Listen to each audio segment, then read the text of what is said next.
In the quiet town of Effingham, Illinois, 21-year-old Karen Hearn Slover was a promising young mother working at a local radio station.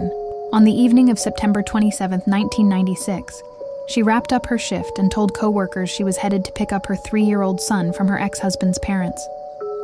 But she never made it. The next morning, her abandoned car was found near Lake Decatur, doors unlocked, engine off, and her purse still inside. There were no signs of a struggle. To friends and family, this didn't make sense. Karen was careful, cautious, and deeply devoted to her son. Police immediately suspected foul play. Just days later, fishermen on Lake Shelbyville discovered something horrifying.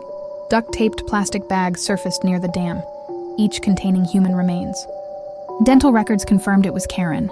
Her body had been dismembered with precision, her head and hands removed to hinder identification.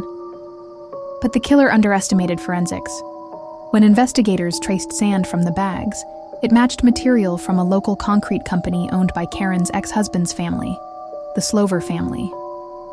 Even more disturbing, a similar brand of duct tape and trash bags were found at their business. Still, it wasn't enough to charge them. Then, a new detail emerged. Karen had recently won full custody of her son. According to close friends, her ex-mother-in-law had openly expressed rage over this.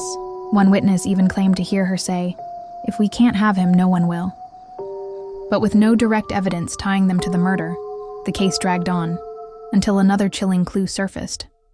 A search of the Slover family's property uncovered a bullet fragment and a blood-stained towel buried beneath construction rubble. DNA confirmed it belonged to Karen. Police then made a stunning discovery. One of the Slover's dogs had been shaved, possibly to prevent trace evidence from being collected. But why shave the dog, unless there was something to hide? Finally, surveillance footage from the night of the murder showed a vehicle matching the Slover's Pontiac Bonneville speeding toward Lake Shelbyville. With forensics, motive, and circumstantial evidence piling up, prosecutors made their move.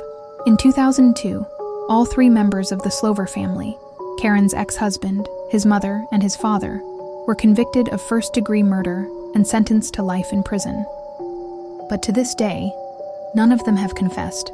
The motive appeared clear, the evidence damning, but the one question that still lingers is, who actually wielded the weapon? The truth, like the lake that held her remains, may forever keep some of its secrets submerged.